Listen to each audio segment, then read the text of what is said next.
প্রভু যীশু খ্রিস্টের নামে সবাইকে জয় যীশু। এই সুন্দর সময় আপনাদের সঙ্গে ঈশ্বরের বাক্য ধ্যান করতে আমি খুবই আনন্দিত।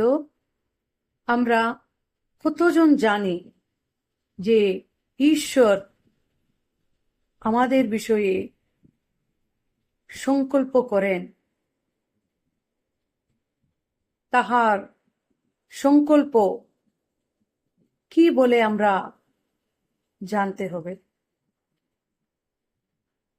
ঈশ্বরের বাক্যে সুন্দরভাবে লিখিত আছে। যেরমীয় 29 অধ্যায় 11 পদে যদি আমরা দেখি, কেননা সদাপ্রভু বলেন, আমি তোমাদের পক্ষে যেই সকল সংকল্প করিতেছি তাহা আমি জানি, সেই সকল মঙ্গলের সংকল্প, অমঙ্গলের নয়, তোমাদিগকে শেষ ফল ও আশা সিদ্ধি দিবার সংকল্প। ঈশ্বরের সংকল্প আমাদের জন্য কি বলে আমরা যদি দেখি, সেই সংকল্প আমাদের যেন মঙ্গল হয়। তিনি জানেন তিনি কি সংকল্প করিতেছেন আমাদের বিষয়ে। হয়তো আমরা জানি না আমার জীবনে কাল কি হবে, 10 বছর পরে কি হবে, আমরা কিছু জানি না, কিন্তু ঈশ্বর আমাদের বিষয়ে সবকিছু তিনি জানেন। তিনি আমাদের বিষয়ে মঙ্গলের সংকল্প করেছেন, অমঙ্গলের নয়। তিনি আমাদের বিষয়ে আমাদেরকে শেষ ফল ও আশা সিদ্ধি দিবার সংকল্প করেছেন। কেননা যে কোনো কাজ করি আমরা শেষ ফলের জন্য আশা করে থাকি, শেষে যেন আমি ভালো ফল পাই, এটাই আমাদের আশা। ঈশ্বরের মঙ্গল সংকল্পে তিনি আমাদেরকে আমাদের আশা সিদ্ধি করার সংকল্প রেখেছেন।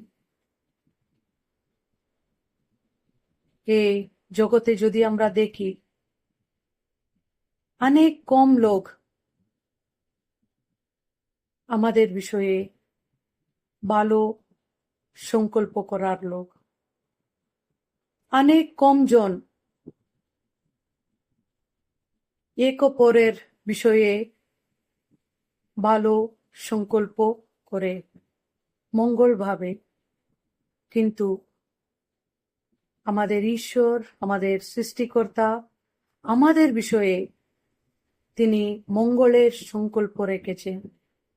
আমরা যেন শেষ ফল পাই, আমাদের আশা যেন সিদ্ধি পাই। হতে পারে আমরা অনেক বিষয়গুলা নিয়ে আশায় আছি, অপেক্ষায় আছি, কবে আমার জীবনে ঈশ্বরের আশীর্বাদ আমি পাব, কবে আমি ভালো কাজ পাব, কবে আমার পরিবারে সুখ শান্তি আসবে, কখন আমি নিজের পায়ে দাঁড়াবো। অনেক কিছু সংকল্প, অনেক কিছু আশা আমাদের জীবনে থাকতে পারে, কিন্তু ঈশ্বর আমাদের প্রত্যেকটি বিষয় তিনি জানেন। তাহার হস্তে যখন আমরা নিজের জীবনকে সমর্পণ করিব, তাহার মঙ্গল সংকল্প আমাদের জীবনে তিনি পূর্ণ করিবেন। আমাদের যে শেষ ফলের জন্য আমরা অপেক্ষায় আছি, তিনি সে আশা সিদ্ধি করিবেন। আসুন আমরা নিজের জীবনকে ঈশ্বরের মঙ্গল সংকল্পের হস্তে সমর্পণ করিব।